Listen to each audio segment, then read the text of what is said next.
Welcome back to Big Boss Football. So today we're going to be discussing this bizarre claim which Real Madrid are throwing about in the media, because obviously all these stories are leaked from the president, the sporting director, the board people in the club, and all of that stuff.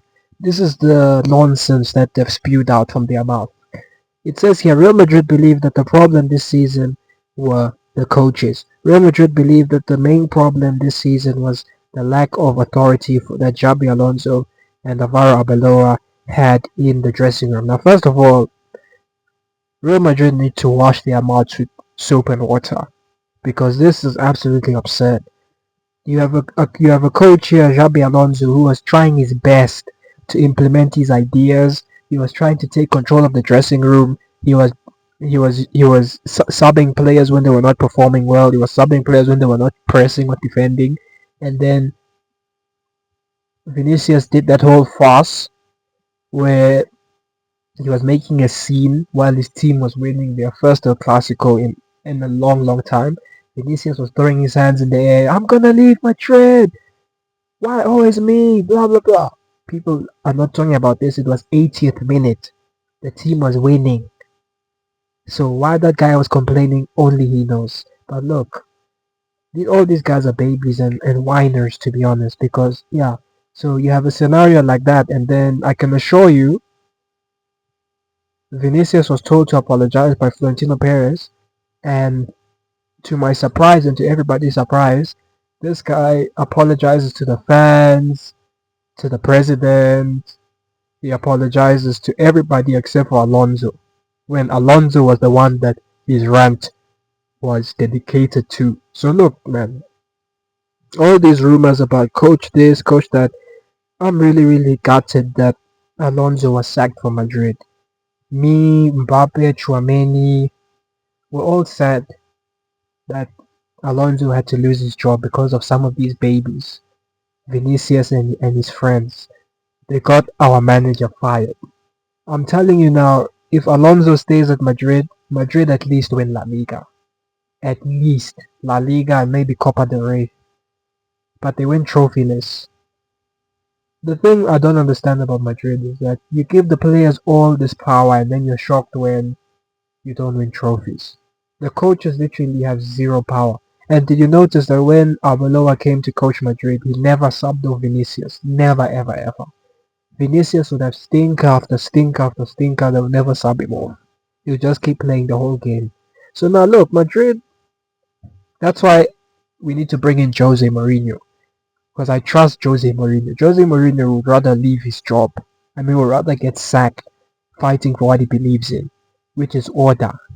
You can't boss Mourinho around and say, don't sub off this player, don't do that, blah blah blah, play this player, don't sub off Vinicius, blah blah blah blah blah. No, Vinicius will go out on his shield.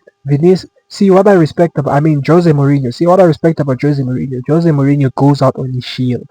He doesn't give in to players, because you can't give in to players when you're the boss. We're not saying that the club must be like a military place where players are suffering and getting whooped in training and all that stuff. No, but there has to be order, man. You can't say that there's untouchables and you can't sub off Vinicius even if it's the 80th minute. You can't sub off so and so. You can't sub off so and so. That's ridiculous, man. Sorry, that's madness. That's very much madness. Now let's talk about the pressing thing. To be honest, now the pressing thing is an interesting thing. Pressing is needed in modern day football. Now it may not be needed against the small teams, but against the big teams, pressing is very much needed. Against a big team, you have to press. Everybody has to press. Everybody has to track back. But against Elche, Levante, nah, then it doesn't matter. Because pressing or no pressing, any big team should beat any small team easily.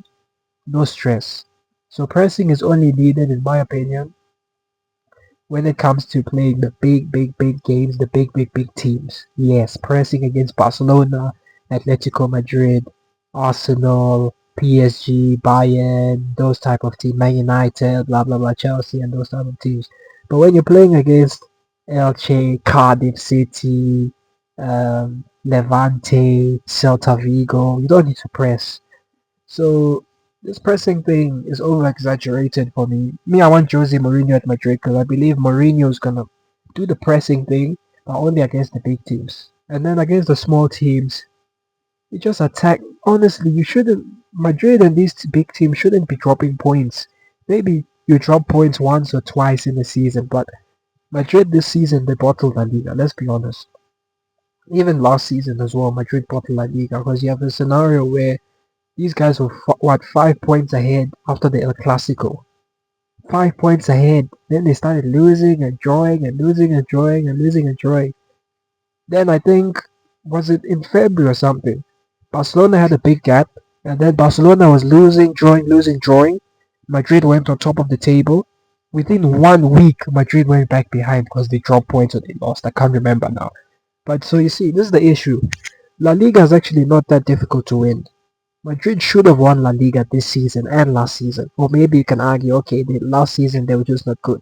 This season, Madrid should have won La Liga. But for them to not win La Liga, it's not because they are way below Barcelona. I hear Skills and all of those people always, and Dave talks Madrid always saying, "Oh, Madrid is way below Barcelona." Blah blah blah, and this and that. No, it's not bad for me. It's the inconsistency. Madrid have got a lot of inconsistency. Barcelona is more consistent. A league is about who's more consistent. Your only excuse for not winning La Liga is if you're winning the Champions League. If you're not winning the Champions League, you have to be winning the league. And in Madrid's case, they're not winning anything. So nah, this is unacceptable. But it's not the coaches, guys. Look, even against Bayern. No, let's finish up with Alonso.